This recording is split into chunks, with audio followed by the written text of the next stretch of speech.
Investigator, so I got a little confession to state. I know last Friday I was here, and one of the last questions was they asked me if there was going to be any additional patrols on Memorial Day weekend, and I just gave you the key. I'm like, yeah, there's always extra officers out there. But on Friday we actually had a pretty major united effort go on that we coined as Operation Grover, which involved a partnership with not only our officers from the Sioux Falls Police Department, but also troopers from the South Dakota Highway Patrol and deputies from the Minnehaha County Sheriff's Office on this detail. And the detail ran from 7 p.m. on Friday last week to 3 a.m. on that Saturday. Within the city of Sioux Falls, we continually get repeated complaints as far as high-speed driving, exhibition driving, racing driving. If you live on the edges of Sioux Falls, probably on just about every given night, particularly during the summer, you can hear these cars, these motorcycles, these four-wheelers really cranking up on the edges of town. And besides just being incredibly annoying to the general public, a lot of this driving behavior is against the law. And anytime you're racing, anytime you're doing this exhibition driving or driving at these extreme high speeds, it's incredibly dangerous to not only the people operating the vehicles, but also those in the general motoring public that are obeying the laws. So we had roughly about 18 different officers assigned to this detail with the sole focus of really trying to identify some of these higher speeding violations, some of these exhibition driving violations, and racing violations. So I can't thank our partners at the South Dakota Highway Patrol and the Minnehaha County Sheriff's Office enough. They provided incredible assistance to partner with us in this endeavor, and I do believe we got some very successful results. We put out the press release that detailed some of the highlights of those results. You know, we wrote just about about 90 citations. 47 of them were for speeding.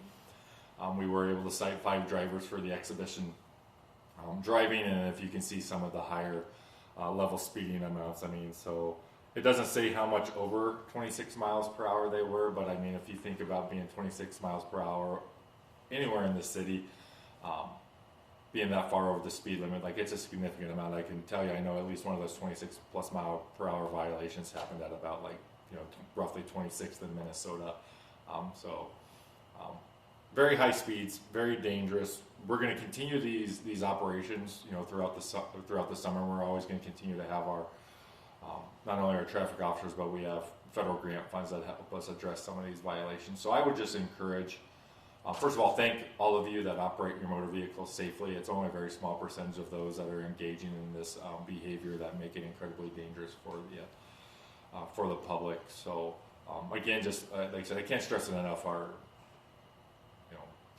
deployments, whether it's for us, whether it's for the Highway Patrol, whether it's for the Sheriff's Department, we only have a finite amount of resources. So the fact that they were willing to pony up resources to assist us on this endeavor speaks to the valued partnerships that we have with outside agencies, you know, with the Highway Patrol, with the Minnehaha County Sheriff's Department. So I sincerely thank them for their contribution to this detail, and then all of our officers that also helped as well. I'll stand for any questions if you have any. What part of Sioux Falls, or any major roads? No, the question was what part of Sioux Falls, or any major roads. We really just divided the town in half, and we gave those involved just really open leeway to address these violations.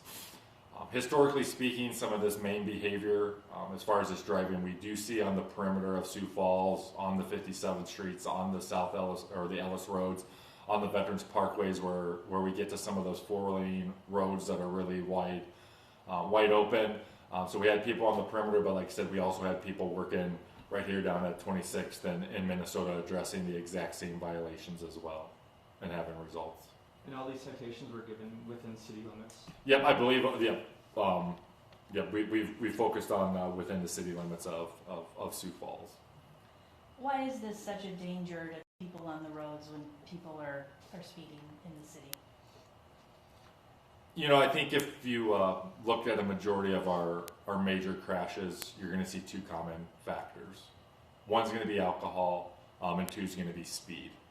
And so we need to continue to address that address that behavior. And when you look at violations of 16 to 20, 26 over the limit, and I can assure you that even the ones that got cited for lesser amounts, sometimes they may be stopped for a higher amount, but almost every major crash, almost every fatality accident, like you said, it's a lot of the times one of those two factors, speed or alcohol, and that's why we will continue to address both those issues, and we will continue to be with major speeding violations and alcohol violations. We really won't extend any leniency on those violations because of how dangerous it is, not only for the people operating the vehicle, but also the people who are just about their general business, doing things safely and doing things right.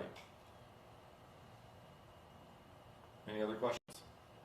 Awesome. Thank you very much.